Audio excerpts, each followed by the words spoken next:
Bismillahirrahmanirrahim. Assalamualaikum warahmatullahi wabarakatuh. Waalaikumsalam warahmatullahi wabarakatuh.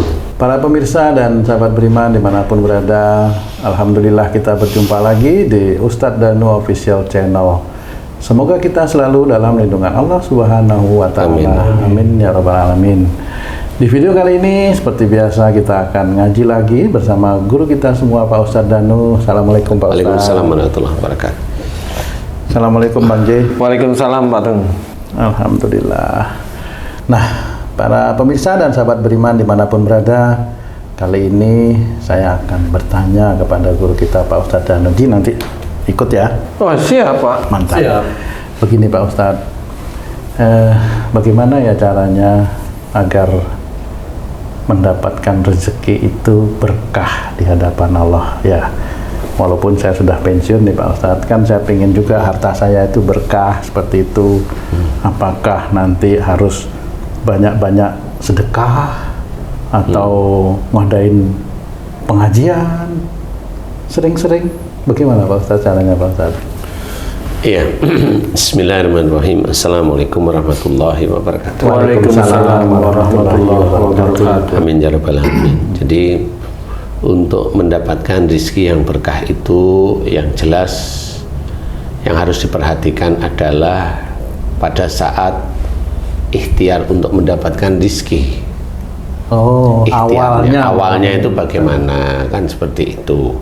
Nah, pada saat ikhtiar itu ada unsur-unsur syirik musyrik enggak? Unsur-unsur musyrik lah yang paling banyak itu ya. Unsur-unsur musyrik ada enggak?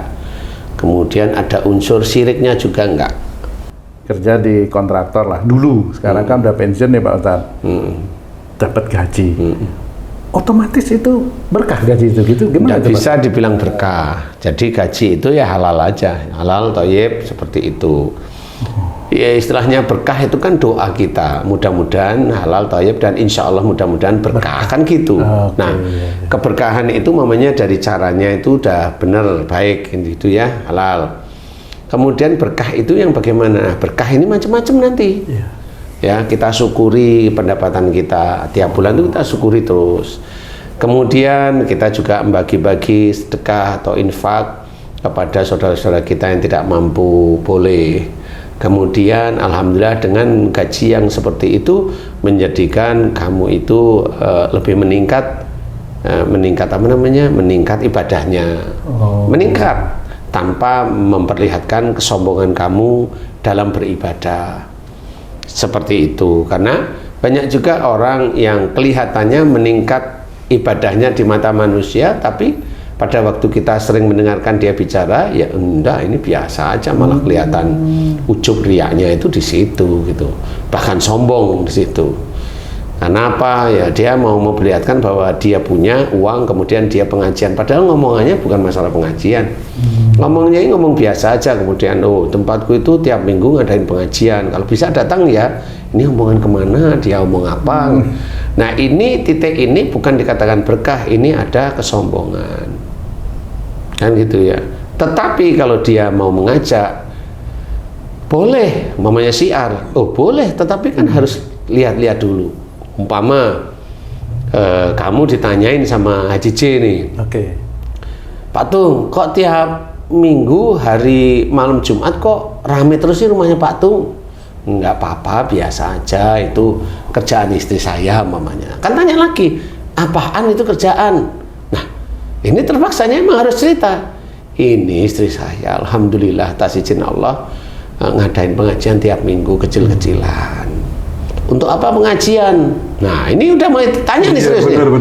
Ya biar mengingatkan khususnya saya, istri dan anak-anak saya ini lebih ingat kepada Allah Ta'ala. Jawaban itu insya Allah sudah benar. Tapi untuk apa pengajian? Biar saya dilindungi oleh Allah Ta'ala. Ya tidak bisa pengajian kok dilindungi, itu tidak bisa. Pengajian itu menyampaikan risalah-risalah dari Quran atau sunnah-sunnah Rasul atau hadis-hadis yang sahih itu diberikan agar orang itu memahami, mengetahui dan memahami. Tapi kalau kenapa kamu pengajian? Ya biar rezeki saya berkah. Bukan itu jawabannya. Kalau ini sudah ada unsur dia ingin selamat dunianya, Kan nggak seperti itu jawabannya. Tapi kalau jawabannya itu benar karena Allah, semuanya karena Allah, dijawab, ya alhamdulillah Allah mengizinkan istri saya ngadain pengajian kecil-kecilan. Nah, di titik itu kemudian boleh nggak kami ikut? Nah, baru jawab, boleh, sama teman-temannya boleh, sama saudara yang lain boleh. Nah, itu syiar sudah. Paham ya? Iya. Tapi nggak ada cerita, nggak ada ini terus cerita, oh, tempat saya itu pengajian tiap minggu. Nah, itu beda lagi tuh.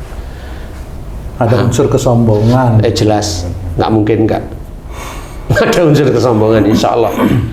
Karena kalau orang-orang yang benar-benar dia itu belajar untuk zuhud itu nggak seperti itu. Belajar ya, belajar takwa pada Allah Ta'ala, nggak ada unsur seperti itu. Jadi keberkahan di dalam mendapatkan harta itu juga sama seperti itu. Ukurannya bukan gimana kita tahu berkah, kan nggak tahu. Betul. Nggak ada yang tahu ukuran berkah itu, nggak ada. Tetapi ketaatan kepada Allah Ta'ala di dalam mengeluarkan harta yang dari pekerjaan-pekerjaan halal inilah yang sebenarnya nanti insya Allah akan memberikan keberkahan. Allah memberikan keberkahan pada diri kita dan keluarga kita. Seperti tadi, mamanya pengajian kita nggak pernah cerita seperti itu. Kemudian diberikan uangnya sebagiannya untuk pembangunan masjid, silahkan. Kemudian tiap bulan memberikan infak atau sedekah, monggo silahkan. Tanpa itu bicara kepada orang lain, kecuali orang itu bertanya, kok kamu itu seringnya kok kesini ngapain? Nah, kan nggak bisa cerita. Berarti disinilah cara kita itu syiar. Berarti Allah itu menyuruh kita itu berbicara, ya bilang aja, ya saya memberikan sebagian harta saya untuk saudara-saudara kita yang memerlukan, agar mereka juga ngerti, loh kok nggak pernah ngomong ya, padahal kan saya sering. Nanti tanyain, dia akan tanya berapa bulan ini, alhamdulillah sudah bertahun-tahun. Nah, di titik itulah orang ini melihat orang yang menjawab ini orang ini tawa itu dia seperti itu. Jadi insya Allah dari situlah mulai keberkahan itu diberikan oleh Allah Ta'ala, walaupun seperti tidak mengetahui tandanya itu apa keberkahan. Cuma kalau menurut kata-kata para ulama itu keberkahan itu kalau keluarga tersebut itu ibadahnya meningkat. Tapi meningkatnya ibadah kan wallahu alam, kita juga nggak tahu. Tapi intinya adalah bagaimana caranya keberkahan itu diturunkan oleh Allah Ta'ala seperti tadi. Berarti perilaku sebenarnya yang harus diatur. Sama ya, perilaku. Ustadz, kalau keberkahan itu diukur dari pendapatan seseorang dalam bekerja, ada nggak kalau orang yang istilahnya serabutan yang nggak dapat bulanan, yang gajinya nggak menentu, pendapatannya nggak menentu lah, bukan gaji, itu untuk mencapai keberkahan apakah tetap sama cara mencarinya, penggunaannya, mensyukurinya sama tetap? Sama, nggak ada yang beda. Nah, sehingga siapapun orang, persoalan itu hartanya banyak atau tidak banyak, insya Allah cara-caranya sama. Seperti itu. Jadi yang dibutuhkan oleh Allah Ta'ala itu bukan bentuk hartanya, memang, tetapi keikhlasan. Kemudian cara mengolah keikhlasan itu bagaimana? Kadang Ustadz, berkah itu menurut pandangan seseorang beda dengan pandangan Allah nih.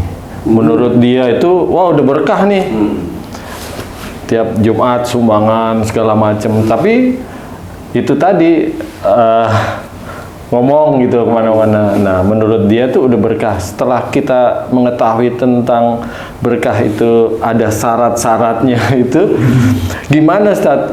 Apakah doanya tetap sama seperti itu untuk istilahnya supaya diterima lillahi ta'ala, yang dulunya seperti itu, doanya sama seperti itu? Sebenarnya sama. Kalau mamanya haji nih, Pak Maji ya, dulu kalau ini ngomong, kalau ngasih sedekah ngomong, ngasih saya ngomong nih ya, kemudian sadar, loh waktu itu diingat, loh saya kan nggak, loh ini saya benar-benar hanya sombong sebenarnya. Kemudian tahu, kemudian mencoba mohon ampun. Yang seperti itu dimohonkan ampunan, kan itu tidak boleh. Iya. Mulailah dia mohon ampun. Nah, di titik mohon ampun terus menerus istiqomah di titik-titik itu, mudah-mudahan itu diampuni. Kan gitu nih, ini diampuni dulu nih, Iya, sombongan diampuni nih. dulu. Yang dulunya niatnya karena sombong kan gitu. Iya. Dimohonkan kepada Allah Ta'ala, ya Allah, semua perbuatan-perbuatan baik yang aku kerjakan sejak aku akil balik hingga saat ini, aku niatkan lillahi ta'ala. Nah, mudah-mudahan disitulah diganti oleh Allah Ta'ala. Karena yang namanya dosa, kalau memang betul kita istiqomah, belajar untuk tidak dilakukan lagi, insya Allah diampuni. Ya sama, perbuatan baik yang dulunya sombong, ya sombongnya dimohonkan ampunan kepada Allah Ta'ala, kemudian diminta agar kepada Allah agar itu menjadi catatan niatnya lillahi ta'ala. Jadi insya Allah dari situlah mulai nanti Allah yang mencatat satu persatu. Mudah-mudahan dari titik itulah mulai hidayah itu diberikan oleh Allah Ta'ala lagi, sehingga kita faham, sehingga pada saat kita itu memberikan sedekah kepada orang atau infak kepada siapapun, kita nggak perlu ngomong dan nggak ada gejolak di sini gitu, karena udah tahu ya santai aja. Kecuali ditanyain, kalau ditanyain itu ada unsur dari Allah. Nah, pada saat dari Allah ini mau mengeluarkan kesombongan, atau mengajak orang itu faham, kan unsurnya ujian berarti Pak. Nah, yaitu ujian sama. Jadi sebenarnya orang bertanya itu sebenarnya ujian kita. Sama kalau mamanya kamu tuh istrimu tanya lah, itu ujian. Jawabannya ujian juga nggak Ustaz? Ya ujian bagi istrimu. Oh iya ya. Kalau sama gitu ya, kan sama. Oh. Iya. Jadi cara menjawabnya harus benar nih gitu. Iya. Kamu ujian dari istrimu dan orang lain juga ujian dari istrimu juga. Semuanya ujian. Iya. Kalau orang lain itu ujian. Orang lain yang mana? Nah, ya kan benar. Orang lain yang berhubungan sama kamu. Itu ujian. Wah, ujian juga itu. Oh iya. Jadi seperti itu. Jadi itu ujian. Semuanya itu ujian. Semua kehidupan kita itu ujian. Makanya hati-hati. Baik kita menjawab, baik kita mengerjakan sesuatu dari ujian yang mendatangi kita. Emang harus hati-hati. Tidak boleh kita sembarangan ngomong. Kan seperti itu. Kalau ada orang tanya nih, umpamanya orang tanya, Ustadz saya mau tanya, gimana caranya saya kaya? Lah, Allah itu menyuruh cari akhirat. Lah ini kok cari kaya? Kan nggak ketemu nih. Nah, itu jawabannya gimana itu Pak Ustadz? Lah jawabannya, lah kamu mau cari akhirat apa cari kaya? Saya cari kaya. Kayaknya kamu salah tempat ya gitu. Harusnya seperti itu jawaban ustadz-ustadz yang pintar itu seperti itu. Allah itu menyuruh akhirat. Lah kok malah cari kaya? Kan gitu. Gimana caranya mendapatkan istri yang solehah? Nih baca ini dapat gitu. Lah kan gimana? Keinginan boleh ingin dapat istri solehah kan gitu. Tapi caranya kan nggak seperti itu. Makanya kalau ada orang tanya, Ustadz saya pengen sukses.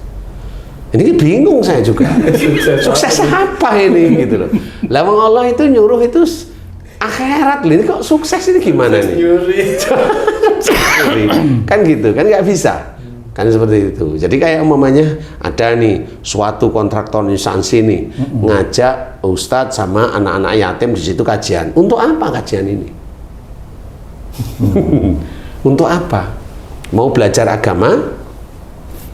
Kan enggak rata-rata. Biasanya mau mencari keberkahan juga itu Pak Ustadz. Berkahan menurut dia, betul, menurut orang yang ngundang nggak ya. bisa. Keberkahan itu dari Allah Ta'ala. Nah sekarang pertanyaannya diurut semuanya. Satu, mendatangkan yatim piatu sama ustadznya nih. Yang kedua, doa untuk apa? Biar sukses, kerjaan banyak. Ini pasti begitu-begitu nih ustadznya. Nah ustadznya itu nggak pernah berpikir ini uang itu sebenarnya gimana cara dapatnya kan gitu. Wih. Lah wong yang ngundang itu belum tentu uangnya dari dompetnya dia, dari gajinya dia. Saya bilang gaji loh ya. Iya. Bukan dari bonusnya dia loh ya. Belum tentu juga ada di dalam anggaran kan gitu Pak. Nah, Allahu Akbar. nah itu dari mana uangnya? Jadi repot ya Pak. Nah, kan uangnya kan dari ambil dari ini dari kolom ini kan gitu ya. Pengajian itu dari lantai ini. Nah, ini dari beton ini kan. Seperti itu. Jadi nggak bisa. Jadi kalau orang itu memahami keberkahan itu harus diurut semuanya. Jangan bilang bahwa wah ribet, wah langsung sikat aja. Monggo silahkan. Kalau langsung sikat itu dia nggak mau berpikir. Akhirnya rugi. Rugi di mana? Akhirat. Secara materi, badi, untung. Iya. Karena apa? Dia dekat dengan orang-orang yang seperti itu, sehingga dia dapat uang terus, uang terus, uang terus. Dia secara materi, menurut dia untung. Bisa secara akhirat, yaitu tadi rugi. Kan gitu. Makanya hati-hati. Keberkahan itu ada di hadapan Allah Ta'ala. Yang punya Allah. Kita hanya bisa berdoa, mudah-mudahan berkah. Kalau kita bilang berkah, wah, tidak bisa, tidak boleh, ini bonus. Wah, ini bonus anak soleh. Ini bilang soleh kamu itu siapa? Kan gitu. Nggak boleh seorang muslim itu bilang dirinya soleh, itu tidak boleh. Apakah keberkahan itu juga bisa dimohonkan kepada Allah, Pak Ustaz? Boleh. Boleh. Nah, kalau mamanya kamu nih di kontraktor, kamu doa, ya Allah mudah-mudahan harta yang aku punya berkah, ya. Habis itu terus kamu dimutasi di tempat yang memang nggak ada apa-apanya. Nah, itu berkahmu itu. Hasil doanya. Hasil doamu itu ya kamu dimutasi itu. Nah, tapi kamu dimutasi nggak ada apa-apa, protes apa? Happy, seneng. Sekarang saya tanya. Secara duniawi protes. Nah, berarti kan kamu nggak cocok antara doamu ingin berkah dengan nafsumu yang protes. Nah, itulah manusia. Berarti itu harus urut terus nggak bisa naik turun nggak bisa ya, Pak Ustaz? Ya sama, kalau kamu keluar dari rumah kan kembalinya harus ke rumah. Kok ketawa? Tetapi ya boleh dari rumah, kembalinya nanti dulu mampir kan gitu ya. Ya boleh singgah. Kan seperti itu. Jadi keberkahan itu milik Allah. Jadi kalau kita ingin harta kita berkah, cari rezekinya yang halal dulu, thayyib, berdoa agar rezeki ini insya Allah berkah, insya Allah, karena kita nggak tahu berkah apa enggak. Kerjakan untuk apa? Untuk syiar boleh, untuk dakwah boleh, untuk sedekah boleh, untuk ini. Dan pada saat itu memang harus dikunci, jangan bercerita. Kalau Rasulullah itu kan diceritain, Rasulullah itu mendapatkan firman untuk menjalankan sholat umpamanya. Kan Rasul bukan kita. Ya harus disampaikan. Nah, itu harus disampaikan, itu malah wajib itu nyampaikan, kan gitu. Disuruh untuk sedekah lah kan wajib disampaikan, kan gitu. Lah kita kan kita masih manusia biasa. Wong kita itu mau nyampiin sholat aja kadang-kadang masih ada kebanggaan di sini. Wah, saya sudah ngajarin orang sholat, kan gitu. Apakah dari harta, keberkahan harta itu juga bisa menjadi keberkahan di dalam rumah tangga, Pak Ustaz? Iya, sama. Ya itu kan istilahnya banyak keberkahan gitu dalam kehidupan. Ya banyak dalil yang menceritakan kalau harta yang diambil atau dipunyai atau didapat itu banyak haram, ya nanti menjadikan keluarga ini ya tidak kondusif istilahnya. Morat-marit gitu ya. Ya morat-marit bisa seperti itu. Kan secara nyata itu kalau banyak uang dari yang haram nih misalnya, banyak digunakan buat apa aja, bisa apa aja, sehingga dia tidak kondusif, tuh faktor apa tuh Ustaz? Itu kan saya bilang dari banyak ulama atau Ustaz cerita seperti itu. Nah sebenarnya morat-maritnya sejak awal pun sebenarnya sudah bisa dikatakan morat-marit. Kalau dulu pada waktu dia jadi pemuda termasuk yang nggak cocok dengan orang tuanya, sudah nggak cocok dengan orang tuanya, jengkel dengan orang tuanya, insya Allah dapatnya istri itu pasti juga sering nggak cocok sama dia. Sudah nggak cocok sama dia, akhirnya si pemuda sering juga pulang umumnya. Cari harta pun ya kelihatannya halal, tapi nggak tahunya di dalam itu banyak yang nyuri, banyak yang bukan miliknya. Sehingga pada saat masuk itulah kemudian ada berantem, ada ini dianggap dari titik itu. Kalau saya itu komplek ya, dari titik saya itu komplek karena pada saat umpama si orang awalnya dulu itu ya diem-diem punya istri ya kelihatannya baik, kelihatan biasa aja ya sholat ya ini kelihatan aja. Tapi dia juga umpamanya dia nyuri atau dia efisiensi atau nyuri atau apalah ya atau korupsi dan sebagainya. Itu kelihatan keluarganya biasa. Enggak ada ini benturan, enggak. Makanya kalau saya cerita, kalau harta itu haram, besok itu belum tentu di dunianya kelihatan, tapi di akhiratnya ya kelihatan. Jelas sekali seperti itu. Makanya kalau orang yang korupsi, saya selalu coba ingatkan, dengar atau tidak dengar ya biarin, yang penting saya ingetin. Kalau ingin betul-betul selamat di akhirat besok, buang aja harta korupsimu, berapa jumlahnya. Loh kan banyak Ustadz, saya korupsi itu hampir 20 miliar, ya buang aja 20 miliar, memang itu nggak ada berkahnya sama sekali. Kamu uang korupsi 20 miliar, kamu mau sumbangin sedekah bikin masjid umpamanya 10 miliar, nggak ada apa namanya, nggak ada manfaatnya untuk besok di akhirat sebenarnya. Kamu bilang ini dari infak saya, nggak ada manfaatnya, itu bukan hakmu kan gitu. Bisa jadi Ustadz, yang Ustadz contohkan itu dia korupsi misalnya 50 miliar. Karena disuruh buang, dia dirikan masjidnya sebanyak 50 miliar. Orang-orang muji dia pasti nggak akan bangga karena dia tahu itu uangnya yang udah dibuang. Yang itulah yang sulit. Sulit ya. Jadi harus benar-benar paham keberkahan itu bukan milik kita. Jadi kita nggak boleh ngomong. Kalau berdoa boleh, sama seperti mudah-mudahan meninggalnya nanti husnul khotimah, itu kan doa. Boleh. Jangan kita bilang meninggalnya husnul khotimah. Loh, yang bilang ya memang Allah cerita sama kamu itu husnul khotimah, meninggalnya kan nggak tahu. Apabila husnul khotimah itu menurut kita, apakah itu masuk surga? Wallahu alam, kita nggak bisa jawab. Karena tetap dia nanti tetap akan dihisap. Tetap dihisap ya. Itu harusnya. Nah, ini harus paham bagaimana kita mencari rezeki yang halal, thayyib, dan mudah-mudahan berkah itu sulit. Sulit. Sama seperti mamanya kita belajar untuk tidak emosi, belajar untuk tidak ujub, tidak riak, tidak sombong, itu sulit. Sulit sekali. Tapi kita tetap harus belajar terus-menerus, karena yang dinilai oleh Allah Ta'ala itu belajarnya dengan sepenuh hati dan istiqomah. Insya Allah itu yang dinilai oleh Allah Ta'ala. Masalah hasil serahkan aja sama Allah Ta'ala. Wallahu a'lam. Alhamdulillah. Terima kasih banyak Pak Ustadz ilmunya. Alhamdulillah.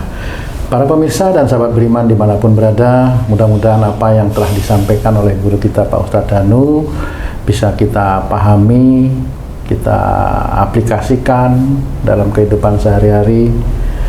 Mudah-mudahan juga bisa meningkatkan keimanan dan ketakwaan kita kepada Allah Subhanahu wa Ta'ala. Amin ya Rabbal Alamin. Saya Tung pamit diri, sampai jumpa di video kami yang lain. Wassalamualaikum warahmatullahi wabarakatuh. Waalaikumsalam warahmatullahi wabarakatuh. Alhamdulillah.